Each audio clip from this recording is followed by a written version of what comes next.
یہ بتائیں کہ آپ نے بھی بات کی کہ ان کو اس طرح سے بھائی کے قتل کا انصاف نہیں مل سکا تھا، اور اب آپ کچھ مطالبات آپ کے ہوں حکومت سے، پولیس حکام سے، اور خاص کر جو آپ کی وکلا برادری ہے ان کے لیے کچھ کہنا چاہتی ہیں آپ؟ جی بالکل، میں یہ چیز کہوں گی کہ ایک بندہ جو بار کا عہدیدار بھی رہا ہے، جو اس بار میں موجود رہا ہے، جس کا اوڑھنا بچھونا یہ بار تھی، تو آج اگر وہ بندہ دنیا سے چلا گیا، آپ لوگوں کے سامنے چیختا چلاتا تھا، ان کے ساتھ اگر ان کو آپ نہیں کر سکے تو پھر ہمیں بتائیں کہ ہم کیا کریں؟ کیا ہم یہ کیس چھوڑ دیں؟ کیا ہم یہ ملک چھوڑ دیں؟ آج تک جو ہے وہ اتنے سینئر وکیل کا اپنا پرسنل کیس تھا، اور وہ ٹرائل جو ہے وہ سیشن کورٹ میں جو ہے شعیب انور قریشی صاحب کی عدالت میں تھا، اور وہ ٹرائل ہی مکمل نہیں ہو سکا۔ جج صاحب کو پتہ تھا اس چیز کا، وہ سرا صاحب چیخ کے جج صاحب کے سامنے کہتے تھے کہ جج صاحب آپ مجھے مروانا چاہتے ہیں جو آپ یہ ٹرائل کمپلیٹ نہیں کر رہے۔ یہ دیکھیں کہ جوڈیشری کہاں پہ ہے،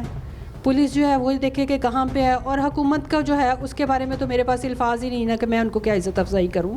کہ ریاست جو ہے وہ ماں کا درجہ رکھتی ہے، اور ہم ایک اسلامک اسٹیٹ میں بیٹھے ہوئے ہیں، اور ہم اس اسٹیٹ میں بیٹھ کے ہم بے یار و مددگار ہیں کہ ہم اپنے آپ کو سیف کرنے کے لیے ہمیں کرسچنز کے جو ہے وہ ملکوں میں جانا پڑتا ہے کہ ہم وہاں پہ محفوظ ہیں، ہم کرسچنز میں محفوظ ہیں، ہم ہندوؤں میں محفوظ ہیں، لیکن ہم جو ہے وہ اسلامک اسٹیٹ جو ہے وہاں پہ ہم محفوظ نہیں ہیں، وہ ہمارے والی وارث نہیں ہیں۔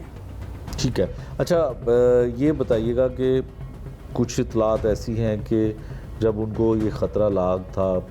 3 سالوں کے دوران، پتہ چلا کہ تھریڈز ہیں، گھر پہ بھی حملہ ہوا، یہ لاہور میں حملہ جو رہائش کا ہے وہاں پہ بھی حملہ ہوا،